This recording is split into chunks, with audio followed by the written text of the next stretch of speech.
What's up, guys? Welcome to another video. Today we went to River Westlake Baptist Church. Yes, sir. So earlier this summer, I was sitting in the park eating a sandwich. All of a sudden, a couple of people just came walking through, and you could tell they're like on a mission. Just handed people flyers. And then she came to me and was like, "Hi, this is for you, and it will tell you how to get to heaven if that's where you want to go." On the back, it has River Westlake Baptist Church and the address and a phone number and the website. It might be weird, but this definitely works with people. Definitely helps people.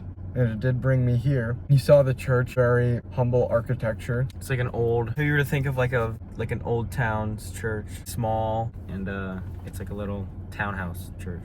There's only like 12 pews. Pastor wore a suit and tie, so he's, formally dressed. They had a piano lady. She played the yeah, so she played the piano, and there were keys on it, and when you press them, it made music. So when we first walked in, all the people in there were just like saying hi to us, because obviously a very like tightly knit community, I feel like. And so they were all greeting us, and the pastor said hi, and we shook hands and stuff like that, And then we sat down. They came over, because it's like very old. This church was built in like 18 something. Pews were kind of like uncomfortable, so they gave us these pillows to sit on, which was really nice. Used to be a Roman Catholic church used for like a traditional Latin mass, as far as I'm aware. You can tell where the altar used to be, and they took it out because it would have been against the wall. They store the pillows in the confessionals. Huge contrast to the last church we went true. to. It's pretty much empty. They had paintings, but it wasn't like religious paintings. They had like paintings of rivers or bridges and stuff. American flag. They had two. They had one on the wall, and then they had one on a flagpole. Had the Protestant Reformation flag window at the front, but they covered it with a poster that says preach the word. The word. And it was 2 songs. Yeah, we sung 2 songs. And the pastor kind of explained, like, while we were singing, he explained how to sing it. I think that's just probably how he does. Probably how he does it. After the first line, he'd be like, "Okay, now we're gonna do Line the 2. second line." I think they do that because they have such a huge outreach ministry. Like, they go around giving people these. And they also have a van. They have like pictures of the crosses, and they have words all across it. Since they have such a huge outreach ministry, I think every service is like made for newcomers. Something that was interesting, they've been in Revelation since last October. So it's been almost a year in Revelation, and they were on chapter 9. So they were kind of taking it verse by verse, talking about it. The entire sermon was basically on a very small segment of Revelation, and they kind of went in depth about it. How about you start? Say what you want to say, and then I'll say what I was.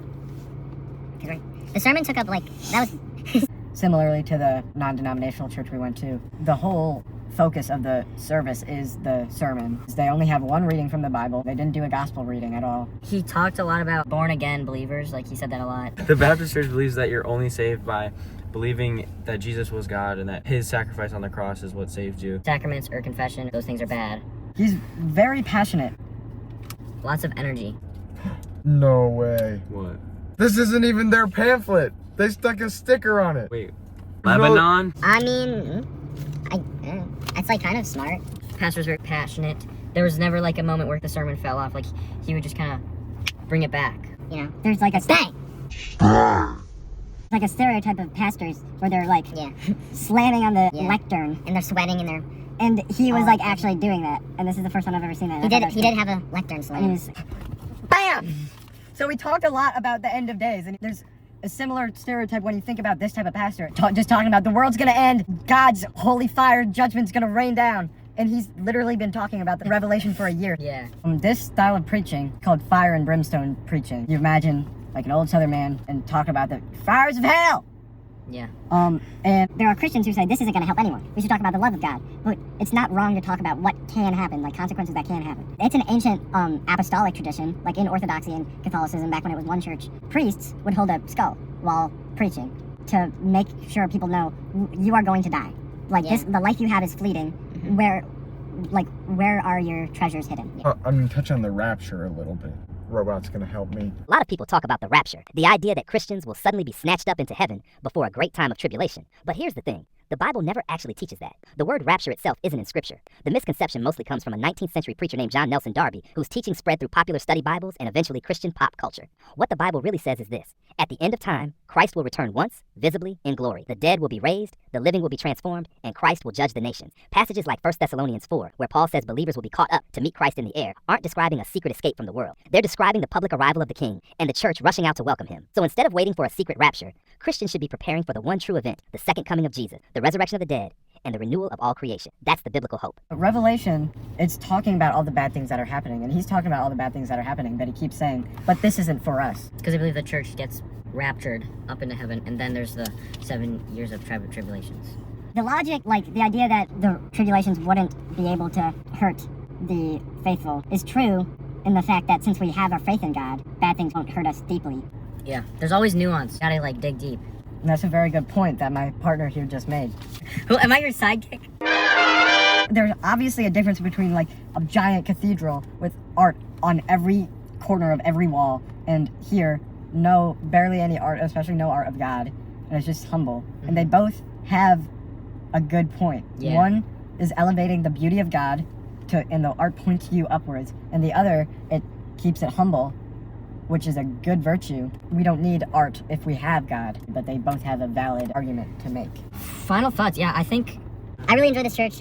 I think it definitely broadened like my perspective on the gospel and the way that it's taught. I think if I had like something to share, like to all the viewers, if you think that what we're doing is cool, I think that more people should go around and like visit other churches, because I know that personally I've grown so much by doing this, and I've learned so much, and it's like helped me to have a better faith. And so, you don't have to make like videos and stuff, but I think it's so you get a friend or like a family member or something and just kind of go around and explore different parts of the faith is a really constructive thing to do. There's always like going to be stereotypes. You might think of a church and be like, oh yeah, well I don't want to go there, but go to that church. Go to the church you think you're going to disagree with. Go to that church. Go to the church that you know you're going to agree with. Go to all the different churches. Learn why they believe what they believe, because it'll make you a better Christian. Okay. My final thought. Like, I walked in and I realized, oh shoot, like we've been going to so many churches. It's like Christianity as a whole is so diverse of all the different traditions within Christianity. And I walked in and I realized, oh, I'm at this church. I'm at this kind of church. Yeah. There's definitely something to be said about the humble, like without a huge cathedral. Yeah. And about the honest fire and brimstone preaching.